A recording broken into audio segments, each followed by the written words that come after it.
Jeudi 12 décembre, aujourd'hui, on a des chiffres US qui vont nous intéresser à 14h30.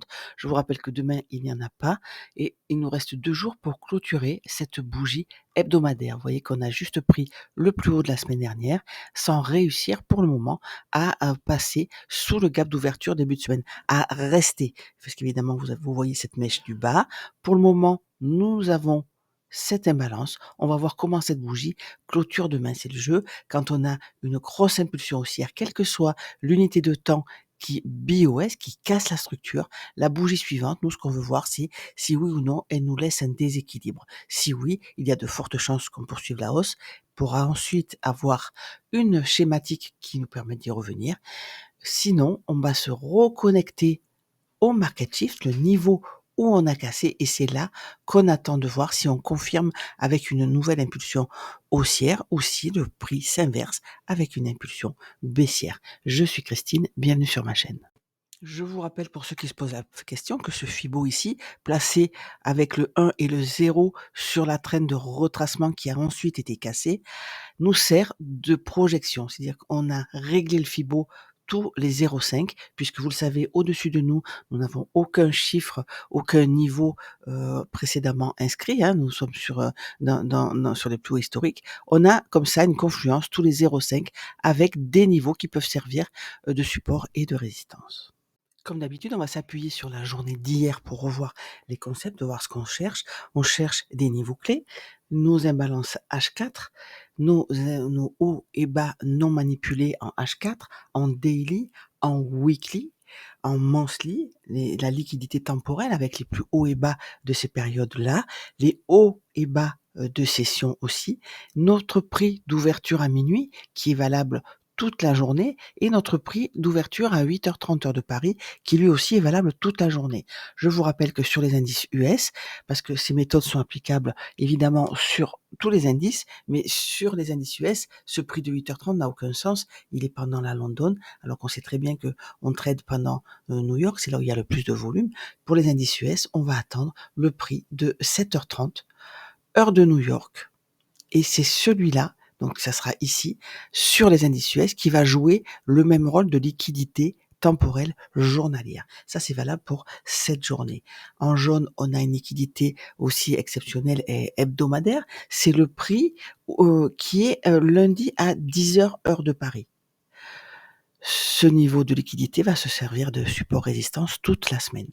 Ce prix-là, pareil pour les US, on modifie l'horaire. Au lieu de le prendre à 10 heures de Paris, pour les indices US et l'euro USD par exemple, on va le prendre à 18 heures, heure de New York. Ça va être cette liquidité temporelle hebdomadaire pour les US, évidemment. Vous l'avez compris, c'est l'ouverture de l'Asian. Donc, cette liquidité temporelle hebdomadaire va de pair avec le gap d'ouverture de début de semaine. Le gap d'ouverture entre la fermeture de vendredi et l'ouverture de dimanche soir. Voilà nos deux liquidités temporelles, hebdomadaires évidemment. Donc la journée d'hier, on avait tout ça sur notre chart. Je viens de vous expliquer ce que c'était. Ce sont nos liquidités. Pourquoi liquidité temporelle et niveau clé? Les niveaux clés, c'est de la structure, c'est physique, c'est les imbalances H4 et les hauts et bas non manipulés en grande unité de temps. Imbalances évidemment qui peuvent être en M15 quand on rentre en M1 aussi et en weekly ou en monthly, hein, bien évidemment. Ça, c'est physique, c'est nos niveaux clés. Et ensuite, il y a ces niveaux de liquidité temporelle, c'est-à-dire un niveau placé à l'instant T. Et avant d'avoir un mouvement, on aime bien les sweeps, on aime bien venir les chercher. Regardez, le prix de minuit. Qu'est-ce que le prix a fait à l'ouverture? On est venu le sweep, on est venu le chercher et ensuite on nous a donné un setup. Pareil, le prix de 8h30, regardez, pendant la lunchbox, on est venu le chercher. Ce prix de 8h30, ça en fait deux, ne vous cassez pas la tête. Quand vous avez un reversal dessus, prenez-le. Pourquoi? Parce que le prix était haussier, on était passé haussier, et quand on est haussier et que le 8h30 est plus près de nous que le minuit, que l'ouverture de minuit, le prix n'a pas besoin de retracer jusque-là. Déjà, il l'a déjà fait hier, il se trouve qu'il a déjà fait à ce moment-là, mais quand on a un niveau clé de 8h30 qui réagit sans encore avoir atteint le 8h30, mais qu'on a notre reversal, il est valable. Le prix n'a pas forcément besoin d'y aller. Il se substitue au minuit. Vous vous rappelez que hier matin, j'aurais voulu qu'on prenne l'Asian Low, avant d'avoir ce setup, on ne l'a pas eu. Donc, comment on peut suivre le cours quand c'est comme ça? On voit nos réactions sur nos niveaux clés, mais surtout, on va agrandir. Voilà, nous sommes pendant l'Asian, on est venu chercher un niveau de liquidité temporelle, on n'a pas pris l'Asian Low, et on a cette impulsion haussière. Et enfin, à ce moment-là, on a une imbalance en orange ici. Donc, il est 10 heures, on laisse cette imbalance, et cette bougie d'impulsion nous laissera quoi? Un haut non manipulé. Il n'y a pas encore toutes ces bougies derrière. À ce moment-là, on crée ce haut. Et qu'est-ce qu'on peut constater? Qu'on a des hauts de plus en plus hauts, des bas de plus en plus hauts. Donc ce haut manipulé, on se dit voilà, ça va être le haut de la fourchette. Regardez cet arc rouge ici. Et en dessous de nous, on a laissé, la bougie suivante nous laisse cette imbalance. Imbalance, c'est un déséquilibre, c'est de la liquidité interne. Donc à ce moment-là, à la clôture de cette bougie, nous avons créé quoi? Une fourchette de négociation. Qu'est-ce que c'est une fourchette? C'est un range. C'est le haut et bas de base d'un range. On va le tracer comme ça, ce range. Voilà, j'ai choisi de le tracer en violet parce que c'est un code couleur que je n'utilise pour aucun de mes POI. À partir du moment où on prend le bas du range ici, on clôture en dessous, moi je veux qu'on aille chercher le haut du range. Niveau clé, imbalance M15. On l'a mitigé, le prix est monté, mais vous voyez que entre ce niveau-là et celui-là, il y a encore un déséquilibre. Ça correspond au point médian de cette imbalance, donc il n'y a aucune raison qu'on n'aille pas aller le chercher. Fin de kill zone, ici, et le prix rentre dans l'heure du déjeuner, latéralisation. Alors là, il fait ce qu'il veut, vous voyez, il n'y a aucune imbalance de créer, il n'y a rien du tout. Par contre, on va chercher notre niveau clé, notre niveau, de liquidité temporelle, notre 8h30. Au moment de l'Open de New York, qu'est-ce qui se passe? Où sommes-nous? Nous sommes là. Et à ce moment-là, on se dit, voilà, on a été chercher le haut de la fourchette, mon range se poursuit, donc là on a créé des plus bas, et là on a créé un plus haut. La fourchette de début de range reste la même, ce haut et ce bas. Et on a enfin une schématique qui est terminée. Au moment de l'ouverture, je disais, nous sommes là. Quelle est la liquidité disponible au-dessus et en dessous de nous? Au-dessus, on a celle-ci, et en dessous, on a ce plus bas là, mais surtout, on a créé cette imbalance ici. Alors je me dis à l'open, je veux voir comment on traite cette imbalance, la différence entre ces deux bougies, et si on peut rentrer dessus. Donc je vais noter cette imbalance et on va voir ce qui s'est passé. M15 ici à gauche, M1 à droite. Cette imbalance est matérialisée ici par ce rectangle orange avec son point médian. Parenthèse, on voit que jamais la M15, donc prix qui correspond à notre imbalance M15, bougie M15, aucune bougie ne clôture sous le point médian. Et j'ai matérialisé le haut et le bas de notre fourchette, de notre début de range, avec ces traits rouges. Tout ça se reporte évidemment à droite sur le graphe en M1. 9h, heure de New York. On rajoute 6 heures, je vous rappelle, pour avoir le prix de Paris. Impulsion baissière ici. Je n'ai pas envie d'acheter une impulsion baissière comme ça. Il me faut des confirmations. Et qu'est-ce que je demande à une impulsion baissière, à la bougie d'impulsion baissière, qu'on la prenne encore une fois avant de partir? Pourquoi? C'est un petit peu l'idée de la fourchette. Un bas tout seul comme ça, j'aime bien avoir dessus un reversal. On prend la liquidité non manipulée qu'on vient de créer et on a proprement une impulsion haussière qui nous laisse une imbalance. Vous voyez, on ne clôture pas dessous. On vient le chercher avant d'avoir une impulsion haussière qui nous laisse une imbalance. Je suis un trader d'impulsion, ça veut dire quoi? Que j'en tiens compte.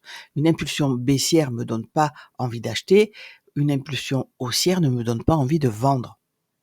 Donc oui, on fait des plus bas, mais quand là, je vois souvent, on a peur que le prix parte à la baisse sans nous. Non, il va nous donner, si on veut le vendre, une occasion de le vendre au-dessus de nous. Et en plus, ça va nous laisser de la latitude pour prendre des partiels sur les lots non manipulés avant de faire finir ABE et que le prix s'inverse si c'est ce qu'il fait. Donc là, vous vous rappelez, haut de plus en plus haut, bas de plus en plus haut. On a créé cette fourchette On veut à ce moment-là que ce soit une continuation, hein. Pourquoi? Parce qu'on a inversé, on se rappelle. Le prix, je vous disais, j'aime bien qu'ils prennent l'Asian Low. S'il part sans moi, je le récupère après. C'est sur ce genre de setup que je le récupère. Quand je suis en tendance et que j'ai des confirmations. Donc revenons à notre M1 ici. Impulsion baissière. Je n'ai pas envie de l'acheter. Je crée cette imbalance, je veux voir comment on la traite. Je sais qu'entre mon haut et mon bas de fourchette, j'ai le point médian du range qui va attirer le prix. Et regardez, hein, c'est exactement ce qu'il fait avant de partir vraiment plus tard dans l'après-midi. On a ce lot non manipulé. On vient chercher notre imbalance, le haut de la fourchette, le en rouge. Et ici, on a une inversion. À ce moment-là, moi j'ai les yeux sur le bas qu'on avait créé. Et je me dis, voilà, je veux prendre ce bas avant de l'acheter. C'est exactement ce qui se passe. On vient chercher cette liquidité. On a une impulsion haussière. Que fait cette impulsion haussière? Elle choche ici, notre niveau interne, en nous laissant quoi? Un breaker. Je veux, à partir de ce moment-là, je veux que mon breaker tienne, c'est-à-dire qu'on ne clôture pas en dessous. Donc si j'attends qu'on revienne ici, bon ben là je ne serai pas déclenché. Admettons que je clique à ce moment-là parce que je me dis j'ai que quelques points. Bon, à l'ouverture, je clique, je mets mon stop sous la bougie numéro 1 ou sous la bougie 2 qui contient l'imbalance. En plus, elle correspond avec notre bas de range. Et en général, c'est là que je mets mon stop. Sauf que regardez, à ce moment-là, on a un volume imbalance. Quand on a un volume imbalance, c'est-à-dire que il n'y a pas de corps entre deux bougies, parfois il peut y avoir des mèches, mais il n'y a pas de corps, qui est collé, donc ce volume imbalance, à une imbalance, je l'inclus dedans. C'est-à-dire que si je rentre à ce moment-là, je vais mettre mon stop en dessous. Si la bougie numéro 1 est trop basse et qu'on a laissé comme ça un order block, je me mettrai sur le point médian. Bref, vous avez compris, il faut des stops intelligents en disant on peut très bien venir chercher ce volume imbalance, mais on a déjà à ce moment-là notre setup. On a pris la liquidité qu'on vient de créer et on a inversé ici. Donc à ce moment-là, on est haussier. On est haussier jusqu'où? On reprend de la hauteur. On avait créé, avant de rentrer là, cette liquidité externe dans notre unité de temps, puisqu'on fait des hauts de plus en plus haut, non manipulés. Moi, j'ai les yeux ici, 20 370. C'est comme ça que je suis entrée, que je suis ma journée. Une fois que je prends ce haut ici, le prix, regardez, il latéralise encore avant de partir, hein, mais moi, j'ai mon setup. On vient jamais chercher ici ce point d'entrée. On n'y revient pas. D'accord? Donc, on ne laisse pas d'imbalance en M15. À cette heure-ci, quand j'ai cette impulsion qui va chercher le gap d'ouverture de début de semaine, je me dis là, on a pris, on a pris ce market shift interne. Là, on peut aller chercher plus haut. Qu'est-ce qu'on a au-dessus de nous? On a le plus haut weekly, ici, de la semaine dernière. On va le chercher et ensuite on attaque une latéralisation avec une nouvelle fourchette. Quand on crée ce haut ici, à ce moment-là, il n'y a pas toutes les bougies derrière. On laisse quoi? Cette imbalance. On a donc un déséquilibre à ce moment-là, et ce déséquilibre, sous la forme, on va la tracer correctement, de cette imbalance, on a notre bas de fourchette. Là. Et le haut de la fourchette, c'est à ce moment-là le haut qui n'est pas encore manipulé. Début de range, on veut prendre le haut, on veut prendre le bas. Et regardez, ça tombe bien, c'est exactement ce qu'on vient de faire. On a pris d'abord le bas, ensuite le haut, et là, regardez comment on latéralise. On sait que le point médian du range attire le prix. À quoi il correspond? Il n'y a pas de hasard.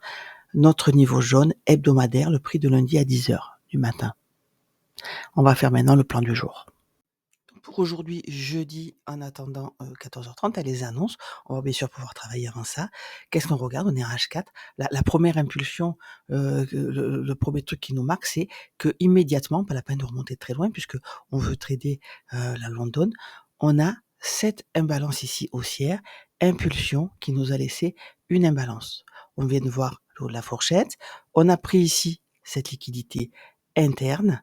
On a pris le plus haut de, notre fourchette ici et on a ensuite été chercher cette imbalance.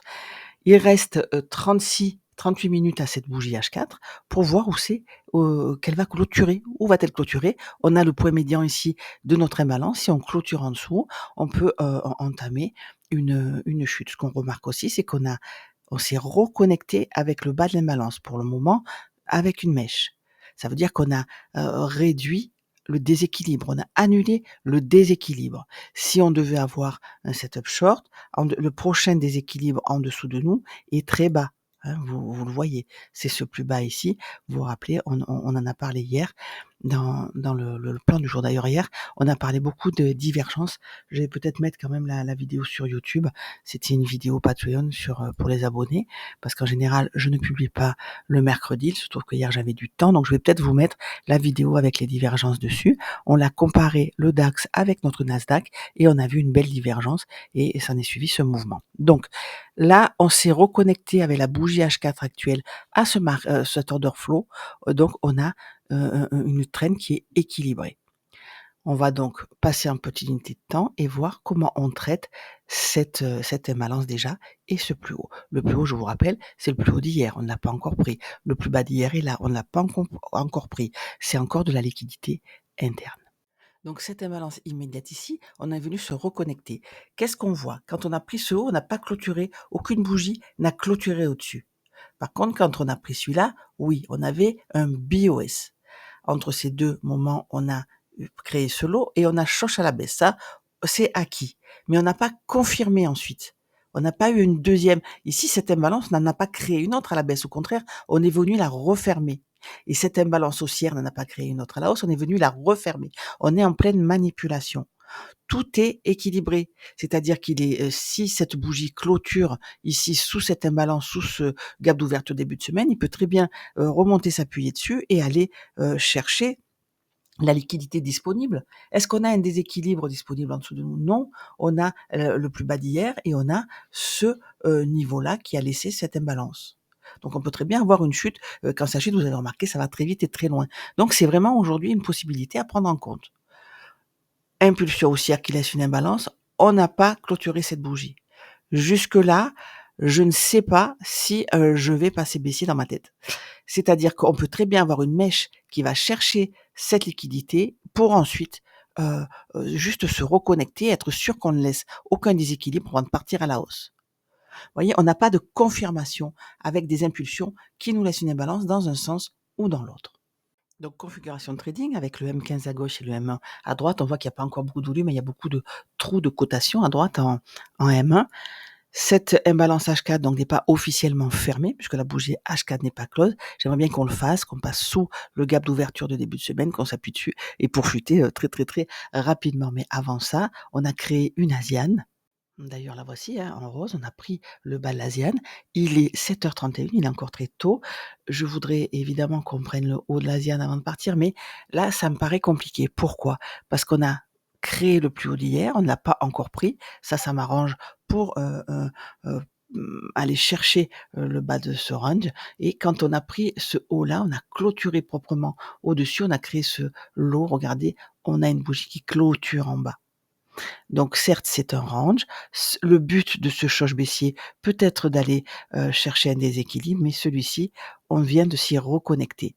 Et en plus, on s'est reconnecté en même temps au point médian du gap d'ouverture de début de semaine. Donc il reste 12 minutes à cette M15. Qu'est-ce qu'on voudrait? On voudrait pour la chute, on voudrait clôturer en dessous. On a un léger déséquilibre ici, mais vraiment pas beaucoup.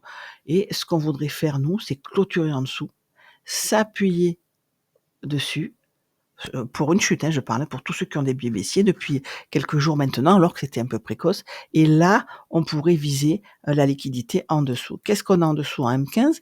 On va chercher un range qui a été pris, entre guillemets, proprement. C'est-à-dire que on avait ici ce range-là, on a créé un lot, on a clôturé en dessous, donc ça c'est le plus bas d'hier, c'est très acceptable. On a créé ici ce déséquilibre, on a clôturé en dessous, on peut très bien aller le chercher là, c'est la London Low, donc c'est un niveau très puissant aussi. voyez? On cherche des ranges, c'est-à-dire un haut et un bas avec une clôture, où le corps, a proprement été chercher près le bas et nous a laissé une impulsion haussière avec une imbalance. Ici, pour moi, ça me paraît un peu prématuré. On a ce haut, on a ce bas et on n'est pas venu chercher ce bas. Donc, le niveau des 20 328 peut très bien être un niveau que j'irai chercher, short, si je rentre short à ce moment-là. En dessous de moi, j'ai cette ligne de liquidité. On a vu, qu'on avait cette fourchette et qu'on a aussi clôturé proprement. Donc, on a aussi les 20 315 et un London Low.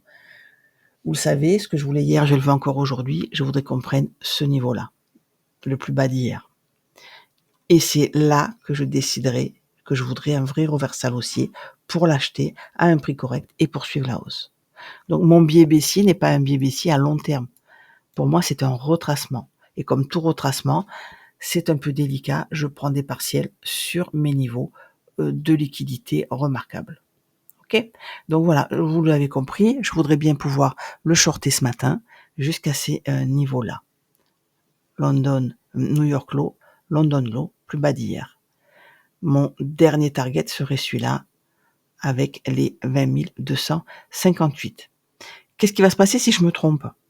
Si je me trompe, je veux dire, voilà, on va ici laisser un lot. Je ne sais pas si c'est celui-là, je ne sais pas où il sera. Nous serons donc dans cette trend-là, avec le plus haut ici et le plus bas créé. Je voudrais que le prix remonte dans l'imbalance. On a ici créé un breaker, je veux qu'il tienne, je veux pas qu'on clôture au-dessus, et à ce moment-là, je rentrerai short.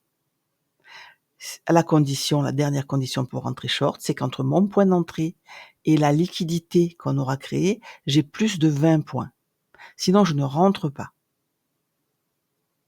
Voilà ma condition d'entrée short et je prendrai mes partiels sur la liquidité non manipulée. Je vous souhaite une bonne journée. Je passerai un petit peu dans l'après-midi sur le Discord. Vous savez, le jeudi, je suis pas très disponible et j'essaierai demain matin, à partir de 11h, de me connecter pour un live dans la room comme je l'ai fait hier matin. À tout à l'heure.